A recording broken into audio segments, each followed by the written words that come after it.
šitame finansavime, kad pareiškėjas gali būti tiek fiziniai, tiek juridiniai asmenys. Fiziniai asmenys prieigas gali įsirengti individualiuose namuose ir soduose, daugiabučiuose namuose. Juridiniai asmenys tai gali būti daugiabučių bendrijos namų administratoriai arba veikiantis pagal jungtinę veiklos sutartį ir gali įrengti prieigas bendroms daugiabučio namo gyventojų poreikiams. Taip pat gali kreiptis privačios ir viešos įstaigos, įmonės ir organizacijos, kurios norėtų įsirengti privačias įkrovimo prieigas savo poreikiams, taip pat apšvietimo tinklus valdantys subjektai. Įkrovimo prieigas fiziniai asmenys daugiausiai gali įsirengti iki 22 kW suminės galios, juridiniai asmenys išskyrus apšvietimo tinklus valdančius subjektus iki 44 kW suminės galios, o apšvietimo infrastruktūrą valdantys subjektai iki 11 kW.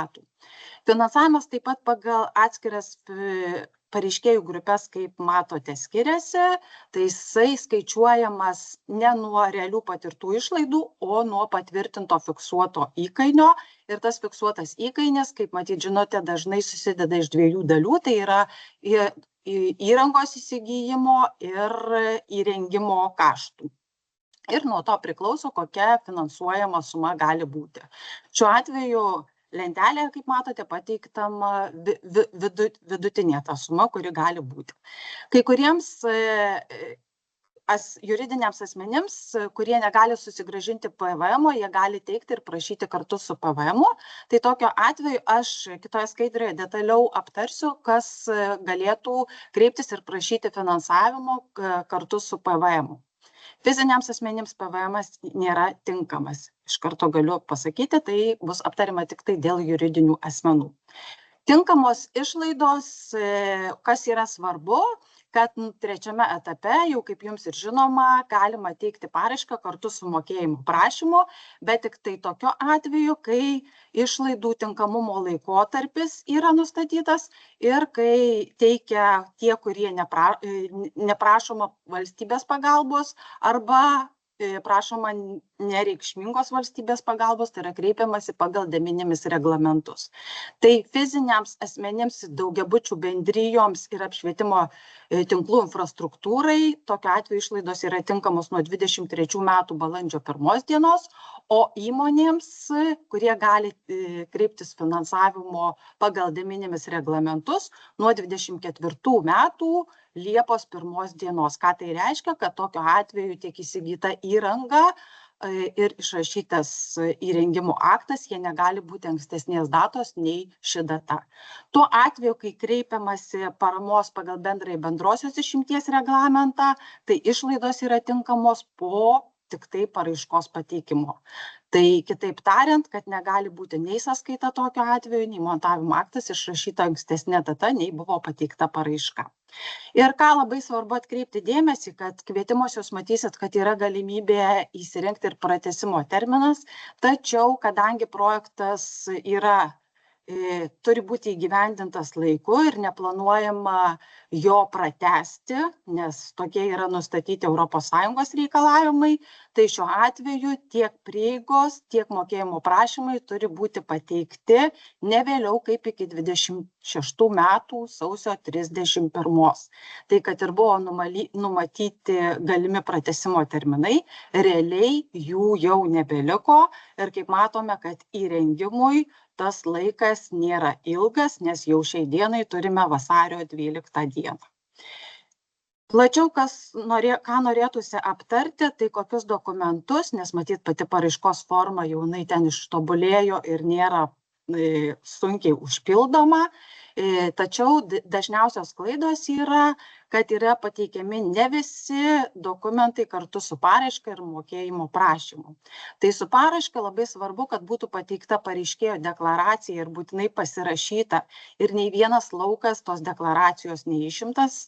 Taip pat, jeigu kreipiasi fizinis asmuo, kuris vykdo ūkinę veiklą arba kreipiasi ir juridiniai asmenys pagal de minimis reglamentus, tai jie pildo vieną įmonę deklaraciją, smulkaus ir vidutinio verslo deklaraciją ar didelės įmonės statuso pažymą pildo įmonės, kurios kreipiasi finansavimo pagal bendrąjį bendrosios išimties reglamentą. Buvome ir gavę klausimą, ar gali teikti paraišką ne pats pareiškėjas. Taip yra, bet jis turi tinkamai įgalioti tą asmenį ir tokiu atveju jis paraišką gali teikti už pareiškėją. Tik tai tas įgaliojimas privalo būti tinkamai įformintas arba notaro, arba sistemoje įgaliojimai LT ir turi būti suteikti visi reikiami įgaliojimai, kad būtų tinkamai įforminti visi dokumentai. Taip pat, jeigu yra nuosavas įnašas yra pareiškėjo didesnis nei 10 000, tai tokiu atveju privaloma pridėti ir nuosavą įnašą pagrindžiantį dokumentą. Kaip ir sakiau, tiems asmenims, kurie gali susigrąžinti PVM, kurie negali susigrąžinti PVM juridiniams, tai jie pildo formą dėl PVM.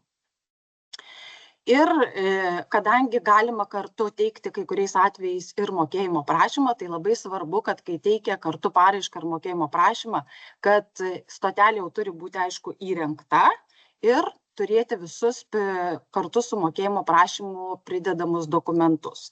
Tai tokiu atveju turi būti pateikta stotelės su prieiga įsigijimo sąskaita faktūra. Sąskaitoje faktūroje turi būti būtinai nurodomas modelis, stotelės galingumas, prieigų skaičius. Jeigu stotelė įrengiama su dinaminiu galios valdymu, nes fiziniams asmenims yra sudaryta galimybė kreiptis finansavimo ir su dinaminiu ir be dinaminio galios valdymo, tai tokiu atveju sąskaitoje faktūroje ir turėtų būti nurodomas ir dinaminio galios valdymo skaitiklis ir atitinkamai ir kainos. Taip pat teikiama stotelė su prieiga techninė specifikacija. Kodėl yra svarbu, nes tai yra įsitikinama, kad, tarkim, jeigu kreipiamasi paramos stoteliai ant žemės, tai turi atitikti į atsparumo smūgiams kategoriją, kad turi būti ne mažiau kaip IK08.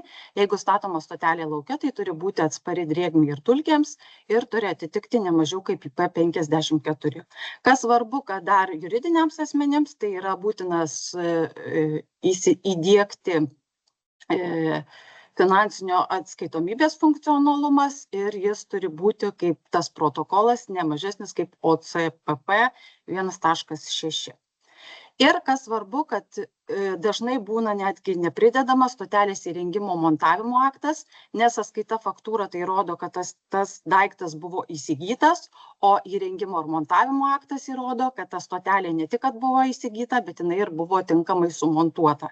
Ir tame akte turi būti nurodyta taip pat stotelės modelis, galingumas, prieigos, jeigu buvo įdiegtas dinaminis galios valdymas, tai lygiai taip pačiai turėtų būti nurodoma akte ir tai. Ir įrengtos stotelės nuotrauka, kai kuriais atvejais, jeigu yra ir ženklinimas, tai ir ženklinimo nuotraukos. Ir ką svarbu pastebėti, nes gavome klausimą, ar būtinas viešinimas. Taip, viešinimas yra būtinas juridiniams asmenims, fiziniams asmenims tai netaikoma. Ir interneto svetainėje, jeigu jinai turima, tai turėtų būti paviešinta apie gautą paramą. Socialinėme tinkle yra prievolė paviešinti apie gautą finansavimą. Buvo užduotas klausimas, jeigu aš neturiu socialinio tinklo, tai tokiu atveju galima partnerių socialinėme tinkle paviešinti tą informaciją apie gautą finansavimą, bet ką norėčiau atkreipti dėmesį, kad tokiu atveju socialinis tinklas negali būti uždaras, kaip tarkim susikuriame asmeninį ir jis yra tik tai savo draugų grupiai. Tai turi būti viešas socialinis tinklas. Ir dar ką reikia su mokėjimo prašymu pateikti, tai daugiabučių namų bendrijoms ir administracijoms, tai bendro naudojimo objektų aprašą, į kurį jau turi būti įrengta stotelė su prieiga ar kelios stotelės. Tai dažniausiai pasitaikančios klaidas dar norėčiau paminėti mokėjimo prašymą, kad jeigu jų būtų išvengiama, taip pat vertinimo procesas gerokai pagreitėtų. Dažnai pateikiamas nepasirašytas mokėjimo prašymas arba nepridėta pasirašyta vykdytojo deklaracija. Jei mokėjimo prašymas teikiamas kartu su paraiška, dar dažnai nebūna pridedamas darbų perdavimo priėmimo aktas. Nepateikiami kartu su mokėjimo prašymu visi privalomo dokumentai, nebūna, tarkim, sąskaitos faktūros, perdavimo priėmimo akto, techninės specifikacijos, įrengtos stotelės su prieiga nuotraukos bendrijų atveju dažnai nepateikiamas bendro naudojimo objektų aprašas. Darbų perdavimo priėmimo akte nurodo stotelės įrengimo adresą neatitinkantį paraiškoje nurodyto adreso. Pavyzdžiui, įrašo pareiškėjo gyvenamąjį adresą arba įrašo netikslę vietą tik Lietuva. Norime atkreipti dėmesį, kad siekiant, kad žinoti tiksliai, kur buvo įrengta įkrovimo prieiga, tai turi atitikti nekilnojamo turto registro išraše nurodytą adresą. Kur dar labai dažna klaida yra daroma, kad įsigytos stotelės gale netitinka kvietimo sąlygų. Tai kaip pavyzdį pasakysiu, specialiai tam, kad būtų aišku, kokią stotelę įsigyja ir kokie įrengiai, buvo paskelbti po 2 kvietimus fiziniams asmenims. Tai yra, kurie gali įsirengti gyvenamosiuose individualiuose namuose, soduose ar daugiabučiuose. Tai jeigu stotelė įsigyjama ir įrengiama 11 kW, tai ir turi būti teikiama į tą kvietimą, kur yra mažiau ir arba lygu 11 kW. Jeigu įsigyjama stotelė ir įrengiama 22 kW, tai turi būti ir kreipiamasi pagal tą kvietimą, kur yra daugiau nei 11 ir lygu 22. Kaip ir sakiau, dažnas klausimas būna, kurgi vis tik rasti tą informaciją, kaip privaloma viešinti. Tai noriu paraginti visus ir rangovus, kad vis tik tai sektų informaciją, nes dažnai užduodamų klausimų skiltyje daug jau ir jūsų šiandienos seminarų užduotų klausimų yra pateikti atsakymai. Tai dėl privalomo viešinimo netgi yra paskelbta interneto svetainėje net rekomenduojamas tekstas, kurį nesunkiai papildžius jūsų finansavimo rašte pateiktą informaciją galima paviešinti. Privalomi yra viešinant ir 3 logotipai, kuriuos iš ten taip pat galima atsisiųsti ir patalpinti. Kaip ir sakiau, dėl teisės į PVM išlaidas, tai yra gali kreiptis tik valstybės institucijos, įstaigos ir įmonės, savivaldybių institucijos, įstaigos ir įmonės, valstybinės mokslo ir studijų institucijos bei viešosios įstaigos, kurių viena iš dalininkų yra valstybė ir savivaldybė. Tai yra tokios įstaigos, kurios negali įtraukti į PVM atskaitą. Tai ir dažnu atveju ir pačioj paraiškos formoje yra parašyta vis tik tai, kokios institucijos galėtų žymėti taip, o likusios, tai yra didžioji įmonių dalis, vis tik tai negali nurodyti, kad prašo dengti PVM išlaidas. Toliau, kaip minėjau, kitą dalį pranešimo paskaitys mano kolegė Indrė, plačiau apie galimą teikiamą valstybės pagalbą. Taip, sveiki. Toliau pakalbėsime, kaip finansavimas prašomas pagal de minimis reglamentus. Tai pirmiausia, jūs turėsite pasirinkti, pagal kokį reglamentą prašysit. Tai yra 3 reglamentai. Tai jeigu veikiate žemės ūkio sektoriuje, renkatės vieną.